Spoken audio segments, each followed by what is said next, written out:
దేవుడి గురించినటువంటి విషయాలు,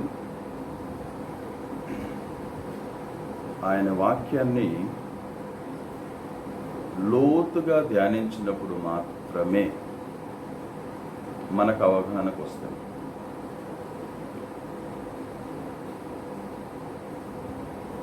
దేవుడి వాక్యాన్ని ఒకవేళ పైనే మామూలుగా రొటీన్గా ఒక వార్తాపత్రిక చదివినట్టు చదవడానికి ప్రయత్నం చేస్తే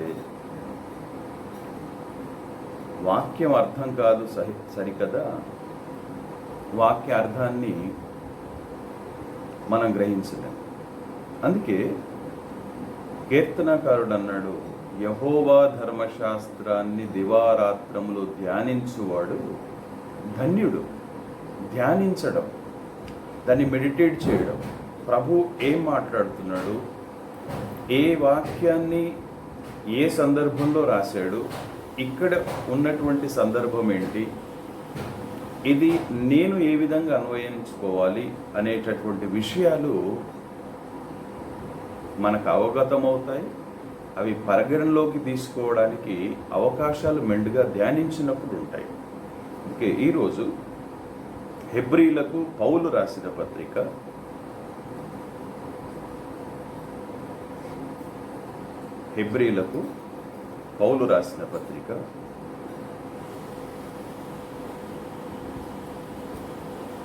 మొదటి అధ్యాయము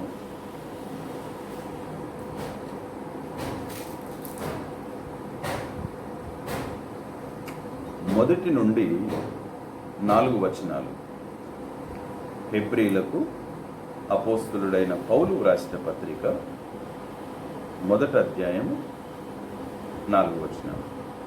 Hebrews 1st chapter 1 to 4 verses. పూర్వకాలమందు నానా సమయములలోనూ నానా విధములుగాను ప్రవక్తల ద్వారా మన పితరులతో మాట్లాడిన దేవుడు ఈ దినముల అంతమందు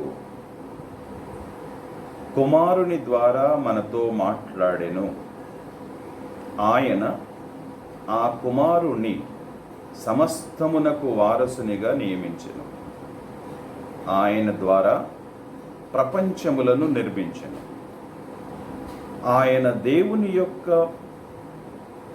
దేవుని మహిమ యొక్క తేజస్సును, ఆయన తత్వము యొక్క మూర్తిమంతమునయుండి తన మహత్తు గల మాట చేత సమస్తమును నిర్వహించుచు పాపముల విషయములలో శుద్ధీకరణము తానే చేసి దేవదూతల కంటే ఎంత శ్రేష్టమైన నామము పొందెనో వారి కంటే అంత శ్రేష్ఠుడై ఉన్నత లోకమునందు మహామహుడగు దేవుని కుడి పార్శ్వమున కూర్చుండెను.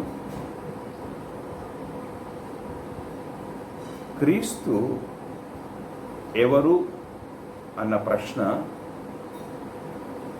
ఈ రోజు వరకు చాలామంది జీవితాల్లో ఒక ప్రశ్నగానే మిగిలిపోతుంది. క్రీస్తు మానవాళి పాపముల నిమిత్తం భూమికి ఏతెంచినటువంటి దైవం. మానవుడికి అర్థం కావడానికి దైవ కుమారుడు,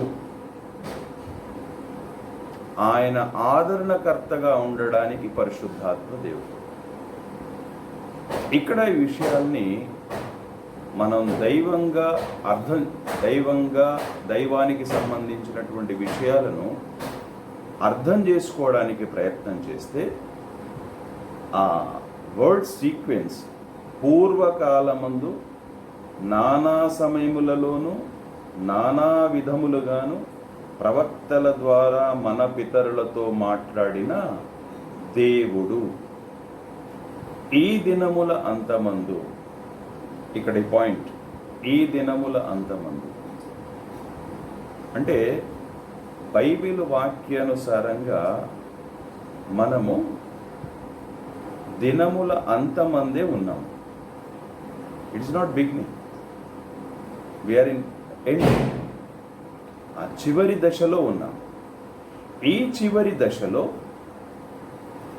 దేవుడు ఎవరు అన్న ప్రశ్న మానవాళికి తలెత్తినప్పుడు బైబిల్ ఇచ్చేటటువంటి ఆన్సర్ ఏంటంటే, ఈ దినముల అంతమందు కుమారుని ద్వారా.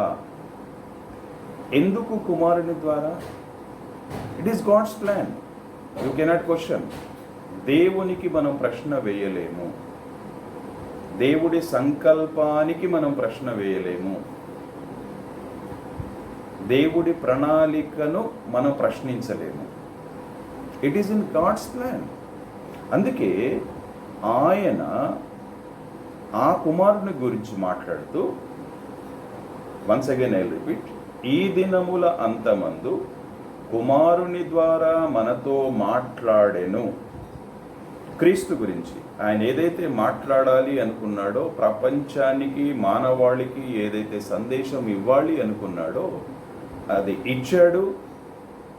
తన కార్యాన్ని పూర్తి చేసి సిలువలో మరణించి సమాధి చేయబడి తిరిగి లేచి ఆయన ఆరోహణమయ్యాడు, తిరిగి రాబోతున్నాడు. ఈ సత్యాన్ని మనం జీర్ణం చేసుకున్న వాళ్ళంగా ఈ కోణంలో వాక్యాన్ని అర్థం చేసుకుంటే, ఆయన ఆ కుమారుణ్ణి సమస్తమునకు వారసునిగా నియమించెను. It's a legal heir. సమస్తమునకు. అందుకే క్రీస్తు వారు మత్తయి సువార్త చివరి అధ్యాయంలో 28 చాప్టర్లో ఆయన స్పష్టంగా బోధించినటువంటి మాట్లాడినటువంటి సత్యం ఏంటంటే, భూమి మీదను పరలోకంలోనూ నాకు సర్వాధికారము ఇవ్వబడి ఉన్నది. అందుకే ఇక్కడ ఆయన ఆ కుమారుణ్ణి సమస్తమునకు వారసునిగా నియమించాడు. వారసుని కాదని మనం ఏం చేయలేము. ఫర్ ఎగ్జాంపుల్, ఒక మిలియనీర్ అనుకుందాం, కోటీశ్వరుడు ఒక వ్యక్తిని తనకు వారసుడిగా నియమించుకొని విల్ రాసి వెళ్ళిపోయాడు.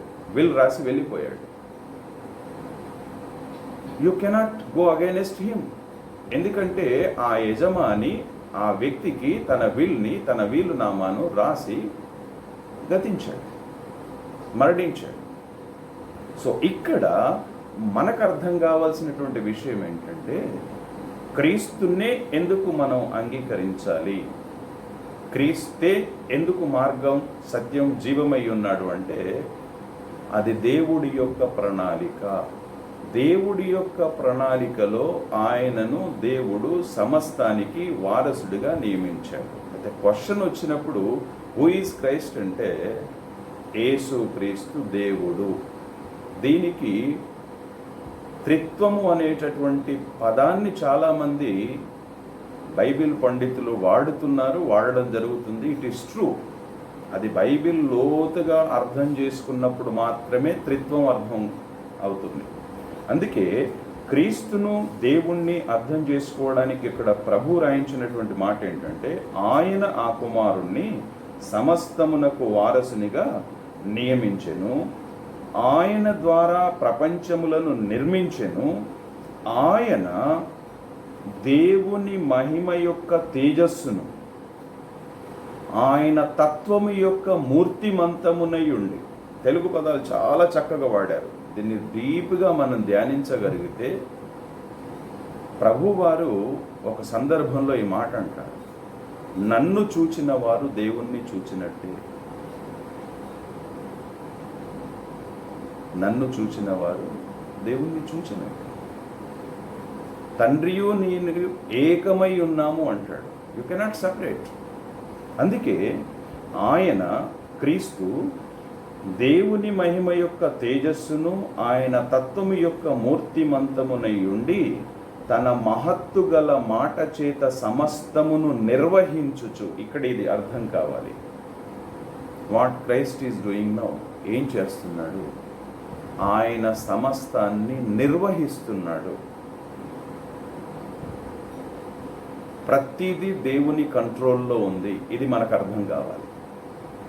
అంటే ఈ ప్రపంచం, ఈ భూగోళం, మానవ జీవితాలు సమస్తం దేవుడి కంట్రోల్లోనే నడిపించబడుతున్నాయి. ఇది మనకు అర్థమైన అర్థం కాకపోయినా మనము నమ్మాల్సినటువంటి సత్యం. ప్రాణము పెట్టువాడు ఆయనే, ప్రాణము తీయువాడు కూడా. దీన్ని పాజిటివ్గా మనం అర్థం చేసుకోగలిగితే ఒకరి ప్రాణము దేవుడి చేతిలో ఉంటుంది. ఈ ప్రపంచం, ఈ భూగోళం, లేకపోతే విశ్వం ఆయన కనుసన్నల్లోనే నడిపించబడుతుంది, ఆయన ద్వారా నడిపించబడుతుంది. ఎప్పుడైతే ఈ విషయాన్ని ఆధ్యాత్మికంగా మనం అర్థం చేసుకుంటామో, మనము ఎప్పుడైతే క్రీస్తు పాద సన్నిధికి వెళ్ళి ఆయనను ఆరాధించి ఆయనకు ప్రార్థన చేయడం ఆరంభిస్తామో, మనం అర్థం చేసుకొని గనక ప్రార్థన చేయగలిగితే మనం శక్తి పొందుకుంటాము, విశ్వాసంలో ఎదగగలుగుతాము, కలవరపడము, తొట్టిల్లము, మన పాదములు ఇరుకున పడవు.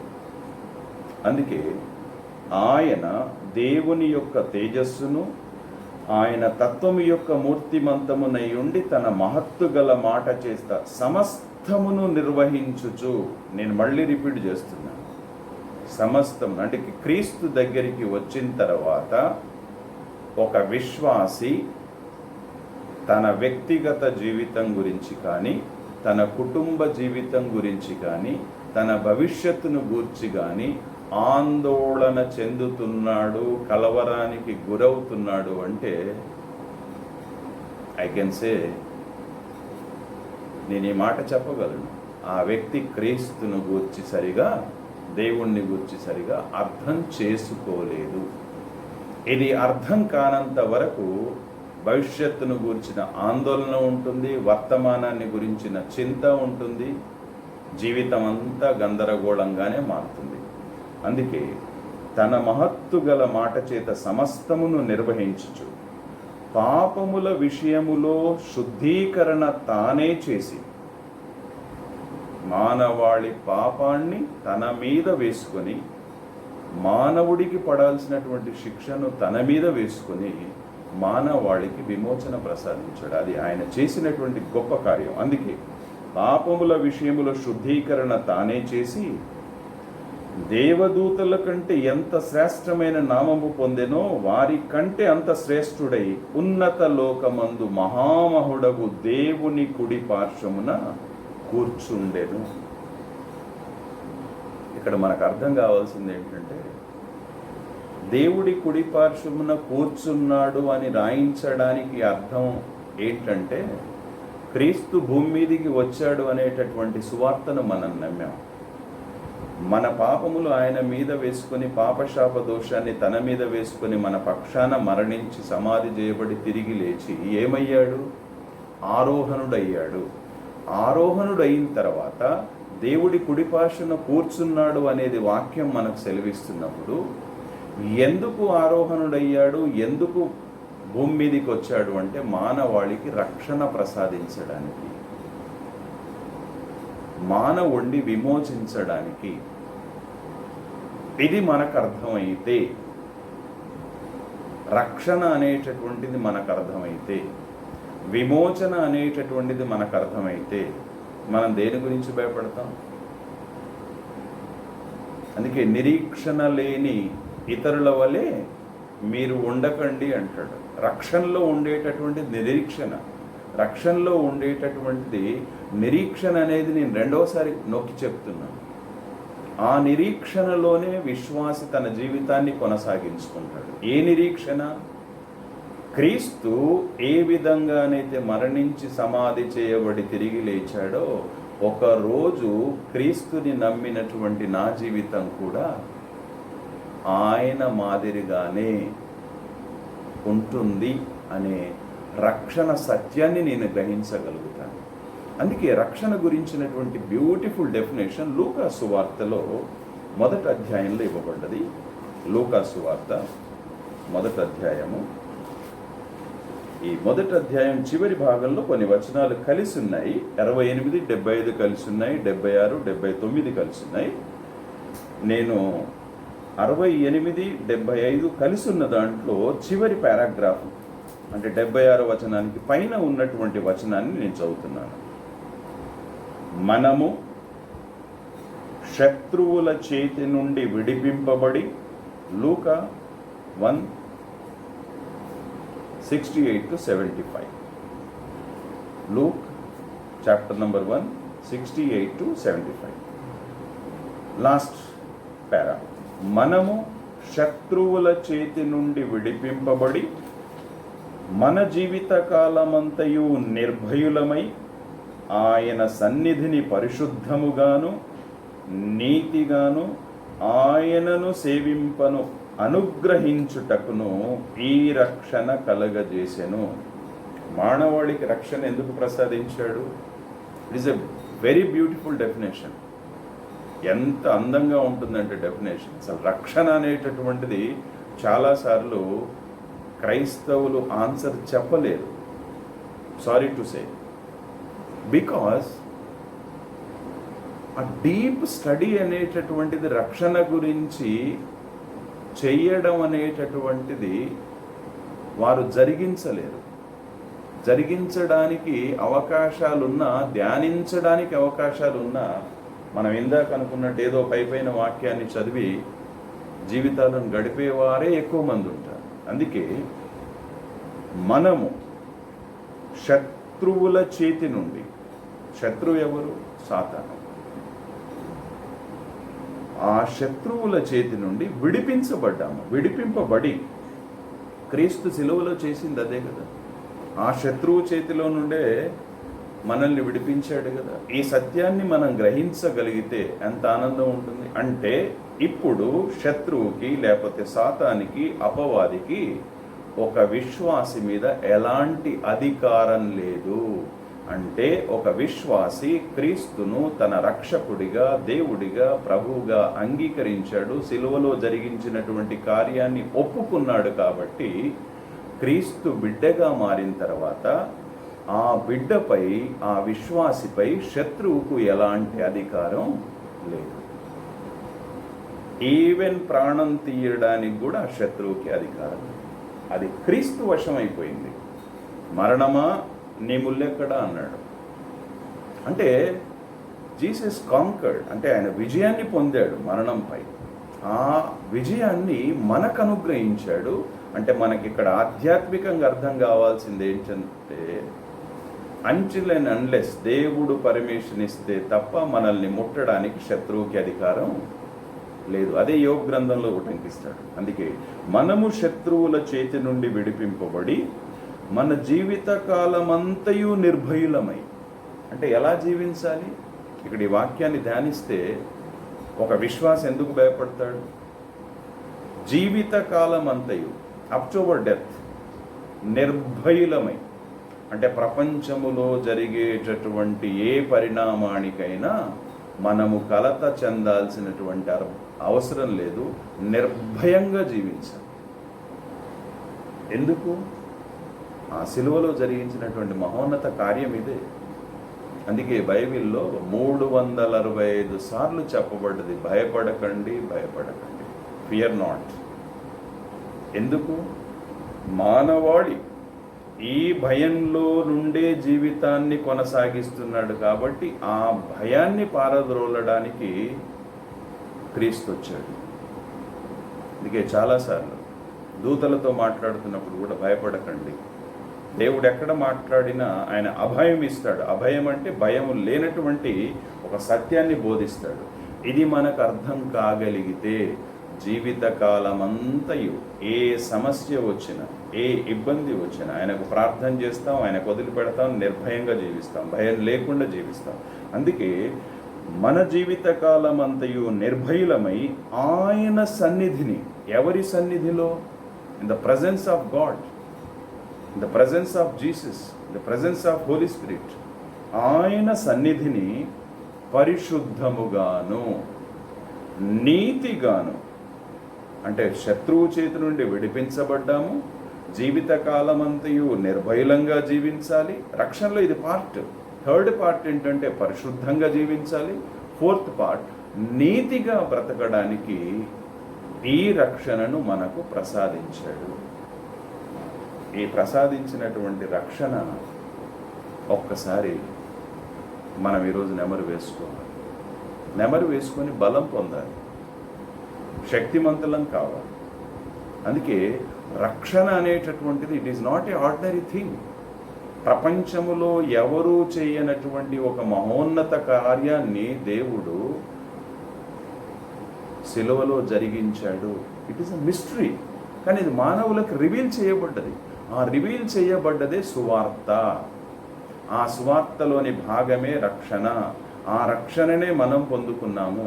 ఈ రక్షణ సువార్తనే ఇతరులకు ప్రకటించాలి, సో దట్ వాళ్ళు కూడా జీవితంలో నిర్భయులుగా జీవించడానికి మనం కారణం అవుతాం. వాళ్ళ జీవితాలు కూడా ధన్యమవుతాయి. ఇంకొకటి 2 వచనాలు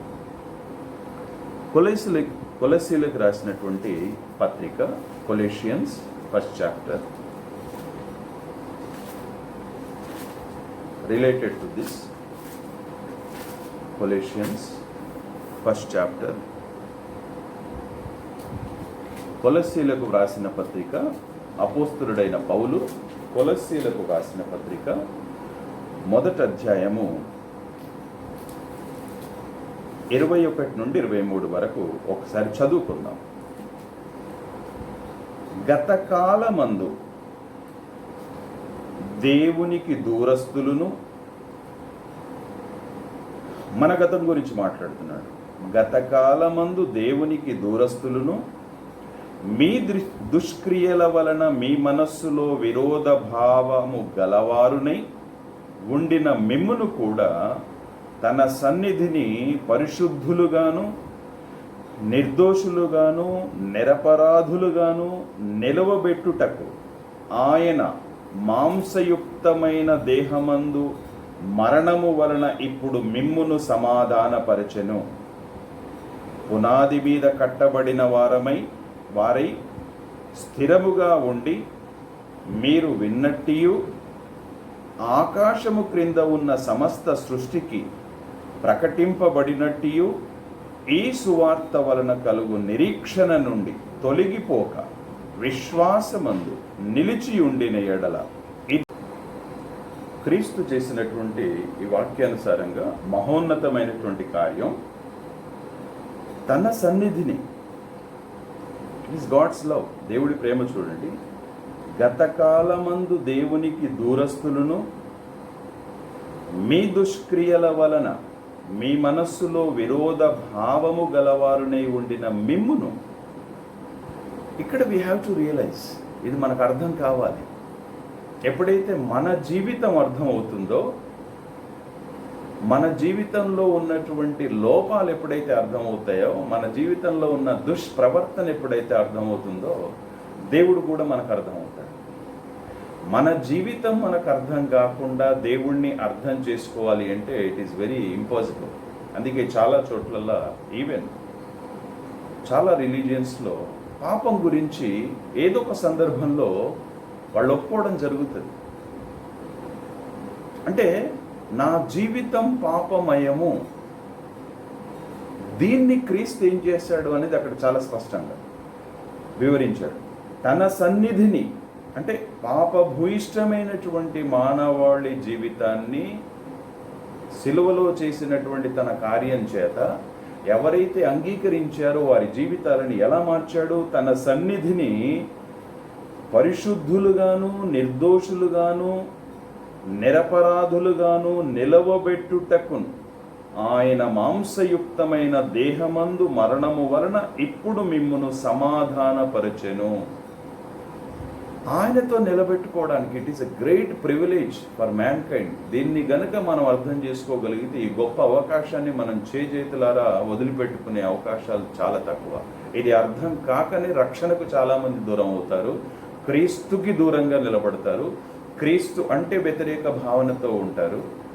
అందుకే ఆయన దగ్గర పరిశుద్ధులుగా నిర్దోషులుగా, ఇంకొక మాట కూడా నిరపరాధులుగా నిలవబెట్టుటకు ఆయన మాంసయుక్తమైన దేహమందు మరణము వలన ఇప్పుడు మిమ్మును సమాధానపరచెను. సమాధానపరచెను అనేటటువంటిది ఎంటైర్ వర్డ్లో you will find only in Bible. సమాధానపరచడము, లేకపోతే సమాధానము అనేటటువంటి పదము ఇంగ్లీష్ ట్రాన్స్లేషన్ రీకన్సిలియేషన్. అంటే దేవునితో తెగిపోయినటువంటి సంబంధ బాంధవ్యాన్ని క్రీస్తు తిరిగి పునరుద్ధరింపచేశాడు. రీకన్సిల్డ్, వీఆర్ రీకన్సిల్డ్ విత్ గాడ్.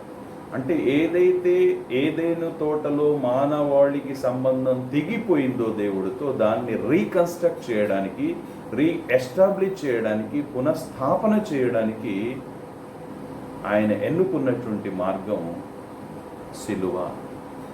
ఇది మనకు అర్థం కావాలి. అంటే ఇంత గొప్ప త్యాగాన్ని ఆయన ద్వారా దేవుడితో అనుసంధానం చేయబడేటటువంటి అవకాశాన్ని మనం కలిగి ఉన్నప్పుడు దీన్ని చేజేతులారా విడుచుకోకుండా ఉండి ఆయన పాద సన్నిధిలో మనం ప్రణమిల్లగలిగితే మన జీవితాలు ఆనందమయంగా, శాంతిమయంగా మారుతాయి. అందుకే 23లో అంటాడు, పునాది మీద కట్టబడిన వారై, క్రీస్తు యొక్క పునాది మీద, ఆయన వాక్యమనే పునాది మీద స్థిరముగా ఉండి. ఇక్కడ ప్రభు కోరేది అదే. మీరు కట్టబడ్డారు పునాది మీద, ఇప్పుడు స్థిరంగా ఉండండి. ప్రపంచంలో ఉన్నటువంటి పరిస్థితులను బట్టి మీరు చలించిపోవద్దు, మీరు చంచల మనస్కులు కావద్దు. ఎందుకంటే సృష్టి ఆదియు అంతము ఆయనే కాబట్టి, సమస్తంపై అధికారం కలిగి ఉన్నాడు కాబట్టి, ఆయనను నమ్మినటువంటి బిడ్డలుగా ఆయన ఇచ్చే సలహా ఏంటంటే మనకి స్థిరముగా ఉండి, మీరు విన్నట్టు ఆకాశము క్రింద ఉన్న సమస్త సృష్టికి ప్రకటింపబడినట్టు ఈ సువార్త వలన కలుగు నిరీక్షణ నుండి తొలగిపోక. అంటే ఒకరికి సువార్త అందితే ఆ వ్యక్తి నిరీక్షణలో జీవిస్తాడు, నిరీక్షణలో బ్రతుకుతాడు, నిరీక్షణలతో తన జీవితాన్ని కొనసాగిస్తాడు మరణం వరకు. ఈ నిరీక్షణే ప్రభువారు సర్వలోకానికి వెళ్ళి సర్వ సృష్టికి అందించమన్నాడు. ఆ ఆజ్ఞను ఆయన బిడ్డలంగా మనం పొందుకొని మానవాళి ఈ నిరీక్షణలో జీవించాలి అనేటటువంటి బాధ్యతను మనం తీసుకొని మన కర్తవ్యాన్ని విస్మరించకుండా దేవుడు మనల్ని నడిపించినటువంటి విధానంలో ఒక్కొక్కరిని ఒక్కొక్క రకంగా ప్రభు వాడుకుంటాడు, నడిపిస్తాడు. ఆ నడిపింపులో మనం కొనసాగుతూ మనము స్థిరంగా ఉండి ఆనందంతో, నిష్కపటమైన హృదయంతో సువార్తను ప్రకటించేటటువంటి బిడ్డలంగా ఒకవేళ గనక మన జీవితాలను ధన్యం చేసుకోగలిగితే ప్రభు ఇచ్చేటటువంటి బహుమానం, బల నమ్మకమైన మంచి దాసుడా, ఇదిగో నువ్వు భూమి మీద నా కోసం జరిగించినటువంటి ఈ కర్తవ్యానికి నీకిచ్చే బహుమానం ఇదే అని ఒకరోజు ఆయన సన్నిధిలో మనం నిలబడి ఆ బహుమానాన్ని పొందుకోగలుగుతాము. అందుకే మానవాడికి సువార్త అందించడం మన బాధ్యత. పౌలు ఈ సందర్భంలో సువార్త ప్రకటించలేకపోతే ఆ శాపం నా మీద ఉంటుంది అనేటటువంటి మాటను ఆయన ప్రకటించాడు. సో ఇక్కడ ఈ వాక్యాన్ని మనం సకారాత్మకంగా, పాజిటివ్గా అర్థం చేసుకుని, ఒక బాధ్యత నా మీద ఉంది, క్రీస్తు నాకు రక్షణ అనుగ్రహించాడు, ఆ రక్షణ సువార్త ఇతరులకు చేరవేయాలి అనే తపనతో, కర్తవ్యంతో మనం ప్రభు పాదాల చెంత ప్రార్థన చేస్తూ ఆయన నడిపింపు మేరకు సువార్త అందించగలిగితే మన జీవితాలు ధన్యమవుతాయి. ప్రార్థన చేసుకుందాం. కృపగల తండ్రి, మహోన్నతుడా, మీ పరిశుద్ధ చరణార విందములకు శతకోటి నమస్సుమాంజలులు స్వామి. మీ వాక్యాన్ని విన్నాం, అర్థం చేసుకునే, గ్రహించే మనస్సును ప్రసాదించండి. మీ కృపను అనుగ్రహించండి. మానవాళి భయాందోళనలో జీవితాలు గడుపుతున్నారు. ఆ భయాందోళనను తొలగించి మానవాళికి ఈ వైరస్ నుండి విముక్తి ప్రసాదించి, ప్రభు మీరు అనుగ్రహించినటువంటి రక్షణను ప్రతివారు అర్థం చేసుకొని జీవితాలను ధన్యం చేసుకోవడానికి మా కర్తవ్యాన్ని కూడా మేము విస్మరించకుండా కర్తవ్య నిర్వహణలో ప్రభు మేము ముందుకు వెళ్ళడానికి కావలసిన కృపను మీరు అనుగ్రహించమని, మమ్మల్ని అందరినీ దీవించమని యేసుక్రీస్తు నామమున ప్రార్థించి వేడుకుంటున్నాము తండ్రి. ఆమేన్.